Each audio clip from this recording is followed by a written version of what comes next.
ಗುಜರಾತ್ನ ರಾಜಧಾನಿಯಾಗಿದ್ದ ಅಹಮದಾಬಾದ್ನಲ್ಲಿ ಜೂನ್ 12 ಗುರುವಾರ ಮಧ್ಯಾಹ್ನ 1:30ಕ್ಕೆ ಅಹಮದಾಬಾದ್ನ ಸರ್ದಾರ್ ವಲ್ಲಭಾಯ್ ಪಟೇಲ್ ಇಂಟರ್ನ್ಯಾಷನಲ್ ಏರ್ಪೋರ್ಟ್ ವಿಮಾನ ನಿಲ್ದಾಣದಿಂದ ಏರ್ ಇಂಡಿಯಾ A171 ವಿಮಾನ ಲಂಡನ್ಗೆ ಹೊರಡಲು ಸಿದ್ಧವಾಗಿರುತ್ತದೆ.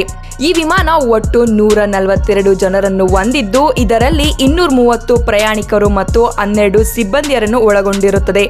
ಅಹಮದಾಬಾದ್ ವಿಮಾನ ನಿಲ್ದಾಣದಿಂದ 1:39ಕ್ಕೆ ಟೇಕ್ ಆಫ್ ಆಗಿ ಲಂಡನ್ ಸೇರಲು ಹೊರಡುತ್ತದೆ. ಟೇಕ್ ಆಫ್ ಆದ 10 ನಿಮಿಷಕ್ಕೆ ವಿಮಾನ ನಿಲ್ದಾಣದಿಂದ 2 ಕಿಲೋಮೀಟರ್ ದೂರದಲ್ಲಿರುವ ಮೇಘನಿ ನಗರ ತಲುಪುತ್ತದೆ. ತಾಂತ್ರಿಕ ದೋಷದಿಂದ ಮೇಘನಿ ನಗರದಲ್ಲಿ 625 ಅಡಿ ಎತ್ತರದಿಂದ ಹಿಡಿತ ಕಳೆದುಕೊಂಡು ಮೆಡಿಕಲ್ ಕಾಲೇಜ್ಗೆ ಬಂದು ಅಪ್ಪಳಿಸುತ್ತದೆ. ವಿಮಾನ ಬಂದು ಅಪ್ಪಳಿಸಿದ ತಕ್ಷಣ ಹತ್ತು ಉರಿಯಲು ಶುರುವಾಗುತ್ತದೆ. ಸ್ಥಳದ ಸುತ್ತಮುತ್ತಲು ದಟ್ಟವಾದ ಕಪ್ಪು ಹೊಗೆ ಆವರಿಸುತ್ತದೆ. ತಕ್ಷಣ ಸ್ಥಳೀಯರು ಅಗ್ನಿಶಾಮಕಕ್ಕೆ ವಿಷಯವನ್ನು ತಿಳಿಸುತ್ತಾರೆ.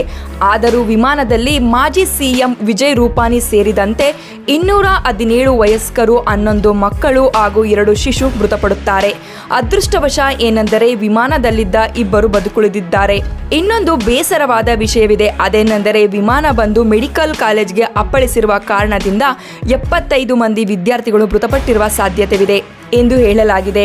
ಏರ್ ಇಂಡಿಯಾದ ಮಾಲೀಕತ್ವವಾದ ಟಾಟಾ ಗ್ರೂಪ್ ಪ್ರತಿ ಮೃತಪಟ್ಟ ವ್ಯಕ್ತಿಗೆ 1 ಕೋಟಿಯನ್ನು ಪರಿಹಾರವಾಗಿ ಘೋಷಿಸಿದೆ. ಇದಂತೂ ಭಾರತದ ಜನತೆ ಸೇರಿದಂತೆ ಅನೇಕ ದೇಶಗಳು ಬೆಚ್ಚಿ ಬೀಳಿಸುವಂತ ದುರಂತವಾಗಿದೆ.